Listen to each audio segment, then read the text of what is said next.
Hi பசங்களா, எல்லாரும் என்ன பண்ணிட்டு இருக்கீங்க? பசங்களா, இன்னைக்கு அந்த குழந்தைங்க விளையாடுற பொம்மைகள் எல்லாம் திடீர்னு அந்த பேய் பூந்துருச்சு. அந்த பொம்மைகள்லாம் சேர்ந்து அந்த குழந்தைகளை கடத்திட்டு போகுது. எப்படி அதை கொண்டு வந்தாங்கன்னு பாக்கலாமா? கோயம்புத்தூர் பக்கத்துல இருக்கிற வேடப்பட்டிங்கிற கிராமத்துல எல்லாரும் பேசிக்கிட்டு இருந்தாங்க. சிவபெருமானை நேத்தா தமிழ்நாடு பிறப்புனால சாமி கும்பிட முடியாம போச்சு. அதனால கண்டிப்பா இன்னைக்கு கும்பிடலாம். சாமிகளா, இன்னைக்கு தெய்வத்துக்கு உகந்த நாள் இல்ல. இன்னைக்கு கண்டிப்பா நம்ம பூஜை பண்ணக்கூடாது. அப்படி ஏதாவது பூஜை பண்ணிட்டோம்னா நமக்கு தான் ஆபத்தாயிடும். ஊருக்குள்ள இருந்து ஒருத்தர் வேக வேகமா ஓடியாந்தாரு. சிவபெருமானே, கருப்புசாமி, ஒரு நிமிஷம் நான் சொல்றதை கேளுங்க.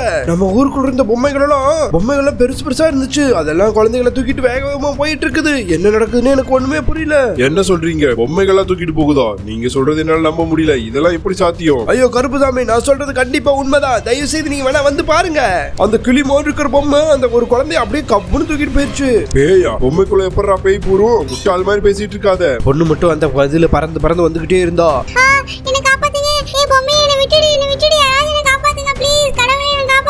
அப்படியே இந்த பொம்மை ஊருக்குள்ள வந்து நின்னுச்சு. இவர் சொன்னது உண்மைதான் போல இருக்கே. இங்க பாருங்க எப்படி நிக்குது. இத உடனே இந்த பாப்பாவை தூக்குறேன் அப்படின்னு சொல்லிட்டு தூக்க வரும்போது சல்லுன்னு போயிடுச்சு அது. அதுக்கப்புறம் தான் எல்லாருமே நம்புனாங்க, நிச்சயமா அதுல ஏதோ ஒரு பிரச்சனை இருக்குன்னு. சிவபெருமானே, அந்த குழந்தைங்களா பேராபத்துல இருக்காங்க. நம்ம தான் போய் சீக்கிரம் காப்பாத்தணும். வாங்க போலாம். எல்லாரும் யாரும் கவலைப்படாதீங்க. அந்த குழந்தைகளை நம்ம எப்படியாவது மீட்டலாம். முதல்ல என் சக்தியை வச்சு இந்த ஞான கண்ணால அங்க என்ன நடந்திருக்குன்னு நான் பாக்குறேன். அப்பதான் சிவபெருமான ஞான கண்ணால அங்க என்ன நடந்துச்சுன்னு பார்த்தாரு. அங்கதான் அந்த பல்லருக்கு ரொம்ப கோவமா ஒரு ஓரத்துல நின்றுட்டு இருந்தா. அந்த பல்லருக்கு அங்க இருந்து அந்த ஸ்கூல் குழந்தைங்க விளையாடுறத பாத்துக்கிட்டே இருந்தா. ரொம்ப வெயிலா இருக்கு. ஸ்கூல் லீவ் விட்டதுல இருந்து எங்கேயுமே விளையாட போகல. விளையாடுறதுக்கு இடமே இல்ல. என்ன பண்றது? வாங்க, நம்ம எல்லாம் எங்க அப்பாவோட கோயில் இருக்குல்ல, கருப்புசாமி கோயில், அங்க போய் ஜாலியா விளையாடலாமா? அங்க வெயிலே அடிக்காது. குட்டி கருப்புசாமி, சும்மா ஆனா கோயில் கோயிலுங்கிற பாபா, கோயிலுக்கெல்லாம் நாங்க வரமாட்டோம். பொம்மை இருந்தா ஜாலியா விளையாடலாம். பொம்மை எல்லாம் இல்லையே நம்ம கிட்ட. கருப்புசாமி கோயில் நிறைய பொம்மை எல்லாம் இருக்கு. நீங்க வரமாட்டீங்க. போ. ஓஹோ, நான் இருக்க ஊர்ல குழந்தைங்கள சந்தோஷமா இருக்கா? அது எனக்கு பிடிக்கல. இப்ப என்ன பண்றேன்னு மட்டும் பாருங்க. கொஞ்ச நேரம் கழிச்சு அவளுக்கு ஒரு ஐடியா கிடைச்சிருச்சு. அப்பதான் அங்க ஒரு குதிரை இருந்துச்சு. அந்த குதிரை வேற யாரோட குதிரை இல்ல, நம்ம முனியப்ப சாமியோட குதிரை அங்க மேய்ஞ்சுக்கிட்டு இருந்துச்சு. அந்த குதிரை போகும்போது அந்த வழியை மறைச்சு அந்த பல்லருக்கு நின்னா. முனியப்ப சாமி குதிரையே, ஒழுங்கா நில்லு. வேணா பல்லருக்கு, ஒழுங்கா வழி விட்டுடுனா உனக்கு தான் ஆபத்து. ஒரு குதிரையா இருந்துட்டு நீ என்னையே எடுத்து பேசுறியா? இப்போ என்ன பண்றேன்னு மட்டும் பாரு. அந்த குதிரையை டம்முன்னு அடிச்சு அந்த குதிரைக்குள்ள அவ போயிட்டா. இந்த நேரத்துல தான் ஊருக்குள்ள இருந்து அந்த ரம்யா அவ ஃப்ரெண்ட கூட்டிட்டு இருந்தா. ஹாய் फ्रेंड्स, என்ன பண்றீங்க? இங்க பாத்தீங்களா? இவதான் டியானா, எங்க அத்தை பொண்ணு ஊர்ல இருந்து வந்திருக்கா. என் பேர் தான் டியானா. நீங்க என்ன விளையாட சேர்த்துக்கிறீங்களா? என்கிட்ட நிறைய டாய்ஸ்லாம் இருக்கு. நான் சிங்கப்பூர்ல இருந்து வந்திருக்கேன். டியானா, நீ எங்க இருந்தோட வந்திருக்க? எங்களுக்கு தேவை பொம்மை தான். என்னென்ன பொம்மை வச்சிருக்க? ஒழுங்கா கொண்டாந்து இறக்க. இருடா எல்லாத்துக்கும் பொம்மை கொண்டு வந்திருக்கேன். ஃப்ரெண்ட்ஸ், இங்க பாருங்க இந்த பொம்மை எல்லாம். அந்த பொம்மை எல்லாத்தையும் ஒன்னொன்னு வந்துச்சு. குட்டி கருப்புசாமி அந்த மத்தன பொம்மையை பாத்துக்கிட்டே இருந்தாரு. அடி இந்த தட்டுறியா? உன கையெல்லாம் வலிக்காதா? அப்பதான் அந்த பல்லருக்கியா மாறி இருந்த அந்த குதிரை வந்துச்சு. குதிரை பையல, எங்கடா வந்திருக்க? நீ நம்ம முனியப்ப சாமியோட குதிரை தானே? எதுக்கு வந்திருக்க? கோயிலுக்கு போ, பூஜை நடந்துட்டுல. என்னடா என்ன பேர் சொல்லி கூப்பிடுற? குடிப்பயல அப்படின்னு சொல்லி குட்டி கருப்புசாமி டம்முன்னு அடிச்சிருச்சு. அந்த குதிரை பேய் வந்து அங்க இருக்கிற எல்லா பொம்மைக்கும் உயிர் கொடுத்துச்சு. அங்க இருக்கிற ஒவ்வொரு பொம்மையா எந்திரிச்சு சிரிக்க ஆரம்பிச்சிருச்சு. திடீர்னு அந்த கார்த்தி அந்த முயல் தூக்கிருச்சு. ஐயோ, எல்லாரும் இங்க பாருங்க, இந்த முயல் என்ன தூக்கிருச்சு. முயலே, ஒழுங்கா கீழே விடு. அடி என்னோட பொம்மை எல்லாம் நகருது. அம்மா, என்ன காப்பாத்துங்க. அந்த பொம்மையை தூக்கிட்டு பறக்குது. ஈஸ்வரன், என்ன காப்பாத்துங்க. அப்பதான் கருப்புசாமி சிவபெருமான் எல்லாம் அந்த இடத்துக்கு வந்து சேர்ந்தாங்க. குட்டி கருப்புசாமி கீழே விழுந்து கிடக்குறாரு. குட்டி கருப்புசாமி என்னாச்சு?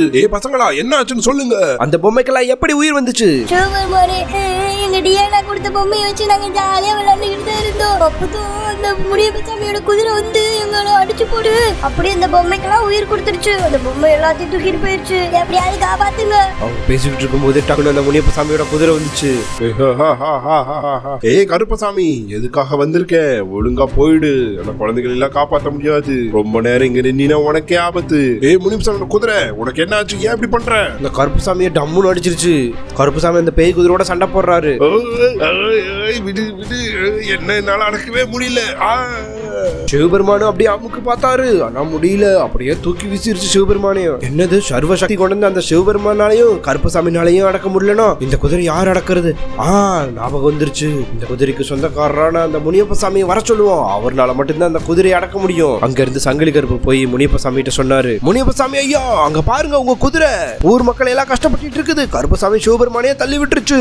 தயவு செய்து நீங்க வாங்க, உங்களால மட்டும்தான் அந்த குதிரையை அடக்க முடியும். அப்படியா? என் குதிரை இப்படி செய்யறதுக்கு வாய்ப்பே இல்லையே. நான் உடனே வர இருங்க. அங்க இருந்து கிளம்பி முனியப்ப சாமி ஊருக்குள்ள வந்து சேர்ந்தாரு. டேய் தம்பி, எதுக்காக எல்லாத்தையும் அடிக்கிற? வாரமா போலாம். ஏய் முனியப்ப சாமி, யாரு உனக்கு தம்பி? நான் உனக்கு தம்பி கிடையாது. என்ன உன் பேச்சு நடை எல்லாமே ஒரு மாதிரி இருக்கு அப்படின்னு சொல்லிக்கிட்டு இருக்கும் போது நம்ம முனியப்ப சாமியே அந்த குதிரை டம்முன்னு அடிச்சிருச்சு.